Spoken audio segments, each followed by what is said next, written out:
سورہ فاطر رکوع نمبر 5 تلاوت. ان اللہ عالم غیب السماوات والارض انه علیم بذات الصدور هو الذي جعلكم خلائف في الارض فمن كفر فعليه كفره ولا يزيد الكافرين كفرهم عند ربهم الا مقتا ولا يزيد الكافرين كفرهم الا خسارا. قل ارايتم شركاءكم الذين تدعون من دون الله اروني ماذا خلقوا من الارض ام لهم شرك في السماوات ام اتيناهم كتابا فهم على بينة منه بل ان يعد الظالمون بعدهم بعدا إلا غرورا. ان اللہ يمسك السماوات والارض ان تزولا ولئن زالتا ان امسكهما من احد من بعده انه كان حليما غفورا. واقسموا بالله جهد ايمانهم لئن جاءهم نذير ليكونن اهدى من احدى الامم فلما جاءهم نذير ما زادهم الا نفورا استكبارا في الارض ومكر السيء ولا يحيق المكر السيء الا باهله فهل ينظرون الا سنة الاولين فلن تجد لسنة الله تبديلا ولن تجد لسنة الله تحويلا. أولم يسيروا في الأرض وينظروا كيف كان عاقبة الذين من قبلهم وكانوا أشد منهم قوة وما كان الله ليعجزه من شيء في السماوات ولا في الأرض إنه كان عليما قديرا. ولو يؤاخذ الله الناس بما كسبوا ما ترك على زهرها من دابة ولكن يؤخرهم إلى أجل مسمى فإذا جاء أجلهم فإن الله كان بعباده بصيرا. سورہ فاطر رکوع نمبر 5 ترجمہ کنز الایمان. بے شک اللہ جاننے والا ہے آسمانوں اور زمین کی ہر چھپی بات کا. بے شک وہ دلوں کی بات جانتا ہے. وہی ہے جس نے تمہیں زمین میں اگلوں کا جانشین کیا. تو جو کفر کرے اس کا کفر اسی پر پڑے اور کافروں کو ان کا کفر ان کے رب کے یہاں نہیں بڑھائے گا مگر بیزاری اور کافروں کو ان کا کفر نہ بڑھائے گا مگر نقصان.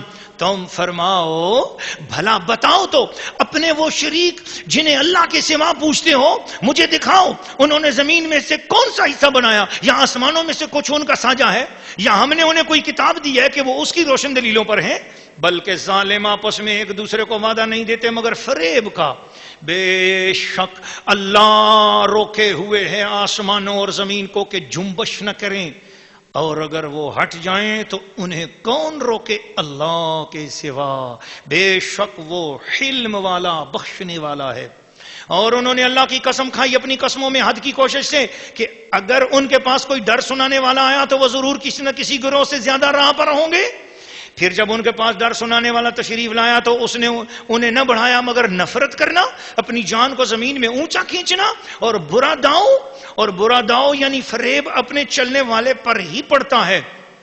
تو کاہے کے انتظار میں ہیں مگر اسی کے جو اگلوں کا دستور ہوا. تو تم ہرگز اللہ کے دستور کو بدلتا نہ پاؤ گے اور ہرگز اللہ کے قانون کو ٹلتا نہ پاؤ گے. اور کیا انہوں نے زمین میں سفر نہ کیا کہ دیکھتے ان سے اگلوں کا کیسا انجام ہوا اور وہ ان سے زور میں سخت تھے. اور اللہ وہ نہیں جس کے قابو سے نکل سکے کوئی شے آسمانوں اور نہ زمین میں. بے شک وہ علم و قدرت والا ہے. اور اگر اللہ لوگوں کو ان کے کیے پر پکڑتا تو زمین کی پیٹھ پر کوئی چلنے والا نہ چھوڑتا, لیکن ایک مقرر میعاد تک انہیں ڈھیل دیتا ہے. پھر جب ان کا وعدہ آئے گا تو بے شک اللہ کے سب بندے اس کی نگاہ میں ہیں.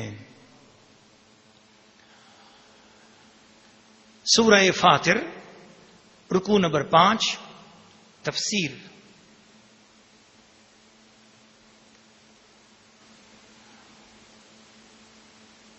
اللہ کے پیارے بندو, رسول کریم صلی اللہ علیہ وسلم پر اترنے والے عظیم الشان لاریب کلام کو عقیدت اور محبت میں ڈوب کر سننے والے مسلمان خواتین و حضرات,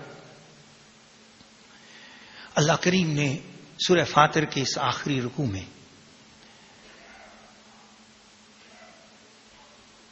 اپنی شان کا, اپنی عظمت کا اور اپنے عظیم الشان مرتبہ کما یلیق بشانہ ایک عظیم الشان بات کا ذکر کیا ہے، وہی بات لوگ لے کر انبیاء کی گستاخیاں بھی کرنے لگ جاتے ہیں۔ میں مختصر طور پر اس بات کو آپ کے سامنے رکھتا ہوں تاکہ آپ کا ایمان تازہ ہو جائے۔ اللہ تعالیٰ نے فرمایا کہ بے شک اللہ جاننے والا ہے آسمانوں اور زمین کی ہر چھپی بات کا۔ اللہ غیب جانتا ہے۔ جب کبھی مسلمان یہ بات کہتے ہیں کہ حضور صلی اللہ علیہ وسلم بھی اللہ کے فضل سے، اللہ کی عطا سے غیب جانتے ہیں، تو کچھ لوگ اس چیز کو یوں سمجھتے ہیں کہ جیسے شرک ہو گیا ہے، کیونکہ غیب جاننے والی بات تو اللہ نے کی ہے کہ اللہ غیب جانتا ہے۔ تو ایسے لوگوں کی خدمت میں ایک ہدایت بھری، محبت بھری گزارش ہے، اور آپ ذرا غور سے سنیں۔ جس شخص کو سمجھ میں آئے گا نا تو وہ ضرور اللہ تعالیٰ کا شکر بجا لاتے ہوئے کہے گا الحمدللہ۔ کہ یہ بتائیے پہلے کہ اللہ تعالیٰ کے سامنے غیب ہے کیا؟ کوئی چیز اللہ سے چھپی ہوئی ہے؟ اللہ سے کوئی چھپی ہوئی نہیں ہے۔ پھر اس کا کیا مطلب ہے کہ اللہ غیب کا جاننے والا ہے؟ اللہ سے کوئی چیز چھپی ہی نہیں ہے، ہر شے اس کے سامنے ظاہر ہے، اور کوئی شے کہاں چھپ سکتی ہے؟ یعلم ما تکن صدورہم، فرماتا ہے تم اگر سر کو نیچے جھکا کے کچھ اپنے دل میں سوچ رہے ہوتے ہو، میں تو اس سوچ کو بھی جانتا ہوں۔ اور سورہ ملک میں اللہ تعالیٰ ارشاد فرماتا ہے انہ علیم بذات الصدور، اللہ سینوں کے اندر چھپی ہوئی بات کا علیم ہے۔ کیا ہے؟ علیم ہے۔ ذرا بولیے کیا ہے؟ علیم ہے۔ عالم نہیں فرمایا، علیم فرمایا۔ یہ عربی زبان کا ایک قانون ہے کہ صفت مشبہ کے اوزان میں سے جو بر وزن فعیل ہو اس کے اندر بیک وقت دو معنی ہوتے ہیں۔ فصحاء اور بلغاء لکھتے ہیں تفسیر شریف کے اس میدان میں، اس مقام پر، کہ علیم اسے کہتے ہیں جو خود علم رکھتا ہو اور جسے چاہتا ہو اسے اس میں سے نواز بھی دیتا ہو۔ تو انہ علیم بذات الصدور کہا کہ وہ اللہ خود علم رکھتا ہے سینوں کے اندر چھپی ہوئی بات کا، سینوں کے اندر چھپنے والے اٹھنے والے ہلکے سے خیال کو بھی وہ خود جانتا ہے۔ اور علیم ان کا ترجمہ کمال پہ تب پہنچتا ہے کہ جسے چاہے اسے دلوں کے خطرے پر آگاہ بھی فرما دیتا ہے۔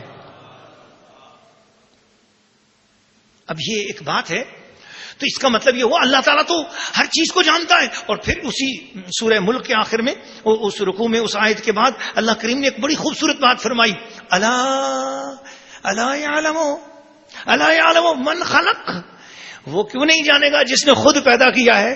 دل کی دھڑکنیں بنانے والا وہی ہے، وہ دل کی دھڑکنوں میں اٹھنے والے خیالات کو نہیں جانے گا، وہ جانتا ہے۔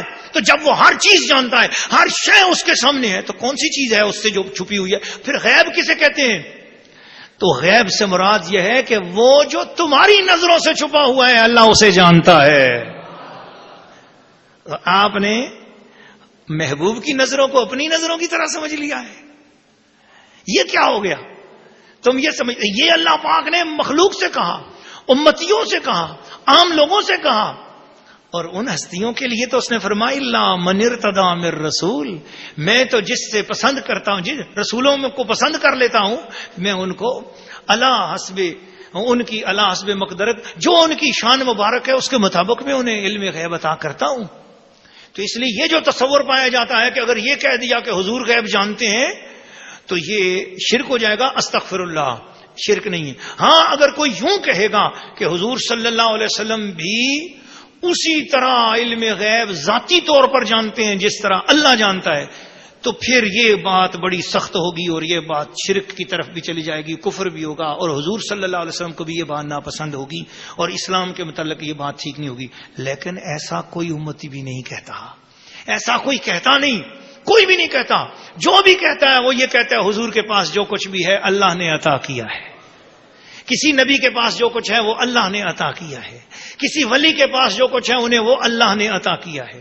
اور اللہ پاک اپنے بندوں کو یہ صفات اور یہ شانیں عطا کرتا ہے، یہ اسلام کے حق کے لیے اور دین اسلام کی غلبے کے لیے اللہ پاک ایسی شانیں عطا فرماتا ہے.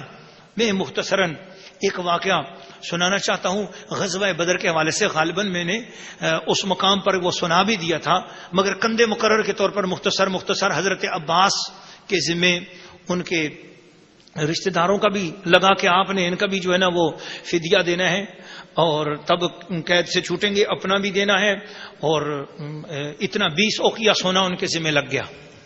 تو وہ ان کا سونا جو ہے اتنا ان کے پاس جو ہے انہوں نے کہا کہ میرے پاس نہیں ہے، اور وہ یہ بات شکایت کرنے کے لیے حضور کے پاس آئے اور عرض کرنے لگے یا رسول اللہ صلی اللہ علیہ وسلم، مجھے آپ غریب کرنا چاہتے ہیں کیا؟ میں مکے ہوئے لوگوں سے مانگ مانگ کے کھاؤں گا بعد میں؟ اتنا جرمانہ میرے اوپر ڈال دیا ہے، اب میرے پاس تو کچھ بھی نہیں ہے. حضرت حضور علیہ السلام نے فرمایا چاچا جی، آتے ہوئے آپ جب آ رہے تھے تو مکے میں اپنے گھر کے کمرے کے اندر آپ نے ایک گڑھا کھودا تھا، اس میں سونا رکھا تھا اور اس کے اوپر مٹی ڈالی تھی، اور آپ نے اپنی زوجہ سے کہا تھا، میری چچی جان سے کہا تھا کہ میں جا رہا ہوں جنگ میں، پتہ نہیں بچوں نہ بچوں، تو میرے بعد بچوں کے یہ کام آئے گا، بس یہ بات تمہیں پتا ہے اور مجھے پتا، اور کسی کو نہیں بتانا. چاچا جی ایسا ہو، چاچا جی کی آنکھوں میں آنسو آ گئے. اللہ کے رسول کی عظمت کھل گئی اور کہنے لگے اشہد اللہ الہ الا اللہ وحدہ لا شریک لہ واشہد ان محمدا عبدہ ورسولہ. حضور واقعی یہ میرے اور میری بیوی کے درمیان راز تھا کہ وہ سونا میں گھر میں دبا کے آیا تھا، کسی کو بھی نہیں پتا تھا. میں جان گیا کہ آپ مدینے میں بیٹھے ہیں اور مکے کے کمرے کا گوشہ بھی آپ سے دور نہیں ہے. یہ شان حضور کو کس نے عطا فرمائی؟ نجران کے عیسائی مناظرہ کرنے آئے حضور پاک صلی اللہ علیہ وسلم سے. ان کا جو بڑا تھا اس کا نام عاقب تھا. اس نے کہا میں نہیں مانوں گا جب تک میں کچھ دیکھوں نہیں. حضور نے فرمایا چھوڑ، تو ایسا بدحواس ہے، اور تو جب اپنے علاقے میں داخل ہوگا نا تو اونٹ پہ الٹی سمت میں بیٹھا ہوگا، تیرا منہ اونٹ کی پیٹھ کی طرف ہوگا. تو جب اپنے گھر میں داخل ہوگا، اپنے علاقے میں جائے گا تو. اس نے کہا اب تو آپ نے بتا دیے، اب میں ایسا ہونے ہی نہیں دوں گا. آپ نے فرمایا جو بات ہمارے منہ سے نکلی وہ ہو کے رہی. چلو ٹھیک ہے. ایسا علم قاہر، ایسا علم عزیز، ایسا علم غالب اللہ نے اپنے حبیب کو عطا کیا ہوا تھا. آپ نے کہا ٹھیک ہے. اس نے کہا اگر ایسا ہوا تو میں ادھر ہی سے کلمہ پڑھ کے مسلمان ہوں گا. حضور نے فرمایا ٹھیک ہے، قبول ہے، چلو. وہ چلے گئے. اب رستے بھر میں اس کو سمجھاتے رہے، دیکھ سیدھا بیٹھنا، اونٹ پہ الٹا نہ بیٹھنا، دیکھ سیدھا بیٹھنا، اونٹ پہ الٹا نہ بیٹھنا، دیکھ سیدھا بیٹھنا، اونٹ پہ. سمجھاتے جا رہے. جب نجران آیا، رات کا ٹائم تھا، سخت نیند آئی ہوئی تھی اور اونٹ کو ٹھوکر لگی، وہ نیچے گر پڑا. باقی لوگ آگے جا رہے ہیں، ان کو پتہ ہی نہیں چلا کہ وہ عاقب جو ہے وہ گر گیا. وہ بدحواسی میں جلدی اٹھا، نیند کا غلبہ تھا، اٹھ کر اونٹ پر الٹی سمت بیٹھ گیا، الٹا ہو کر بیٹھ گیا. اب جب وہ دوڑ رہا ہے، اونٹ بھی چل رہا ہے. جس وقت اپنے ساتھیوں کے پاس پہنچا، صبح کی روشنی پھیل رہی تھی اور نجران میں کافی سارے لوگ کھڑے تھے. ان کو پتا تھا کہ جی وہ ہمارے جو ہے نا وہاں سے آ رہے ہیں بندے. تو وہ سب لوگوں نے کہا ارے ہمارے سردار کو کیا ہوا، یہ اونٹ پہ الٹے بیٹھے ہوئے ہیں. سردار کو کہا سردار جی اٹھو. آنکھیں ملتے ملتے اٹھ کر دیکھا، دوم ادھر ہے، اونٹ کا سر کدھر ہے، وہ پیچھے ہے. سب نے کہا تو اونٹ پہ الٹا بیٹھا ہے، اللہ کے رسول نے تجھے کہا تھا. اس نے کہا اشہد اللہ الہ الا اللہ وحدہ لا شریک لہ واشہد ان محمدا عبدہ ورسولہ. ایسے بے شمار واقعات ہیں. غیب کی بات تھی مستقبل میں اور وہ غیب کی بات تھی ماضی میں. عباس کے ساتھ جو کچھ ہوا وہ ماضی کا غیب تھا اور عاقب کے پاس جو ہوا وہ مستقبل کا غیب تھا. اللہ کریم نے میرے محبوب کی نظروں سے ماضی اور حال کے پردے اٹھا دیے اور حضور صلی اللہ تعالی علیہ وسلم. یار اس میں سوچنے کی کیا بات ہے، کروڑوں سال بعد قیامت آنی ہے اور میرے مصطفیٰ مدینے کے ممبر پہ بیٹھ کر بتا رہے ہیں. اعلی حضرت امام اہل سنت پروانہ شمع رسالت مجدد دین و ملت شاہ احمد رضا خان علیہ رحمت الرحمان کے اس درود و سلام کے ساتھ میں سورہ فاتر کا اختتام کرتا ہوں، اور انشاءاللہ سورہ یاسین سے کل ہم اپنے دورہ شریف کی اگلی کلاس کا آغاز کریں گے۔ سورہ یاسین کے 2 رکوع اگرچہ اسی پارے میں آتے ہیں، لیکن انشاءاللہ کل سے سورہ یاسین سے شروع کریں گے۔ تو اعلیٰ حضرت ارشاد فرماتے ہیں کہ اور کوئی غیب تم سے کیا نہا ہو بھلا، اور کوئی غیب تم سے کیا نہا ہو بھلا، جب نہ خدا ہی چھپا تم پہ کروڑوں درود۔ ایک بات، تفسیر تفہیم القرآن، جناب مودودی صاحب تفہیم القرآن جلد اول صفحہ 50 پر لکھتے ہیں، سورہ بقرہ کی شرح میں یؤمنون بالغیب کے تحت، یہ میں حوالہ اس لیے دینا چاہتا ہوں تاکہ ذرا گھر سے اگر بات مل جائے تو اچھا ہوتا ہے بات طبیعتوں کے لیے۔ تو وہ لکھتے ہیں کہ غیب سے مراد وہ حقیقتیں ہیں جنہیں انسانی حواس کے ذریعے نہ معلوم کیا جا سکے، معلوم نہ کیا جا سکے، مثلا جنت، دوزخ، فرشتے، قیامت۔ تو ان کو اس بنا پر ماننا، یہ فکرہ بہت قیمتی ہے، ان کو ان غیب کی حقیقتوں کو ماننا ایمان بالغیب کہلاتا ہے۔ اور وہ فکرہ بڑا قیمتی جو آپ کو سنا رہا ہوں وہ آپ ذرا کہہ دیجئے گا سبحان اللہ۔ اس بنا پر ماننا کہ نبی ان کی خبر دے رہا ہے، اسے غیب کہتے ہیں۔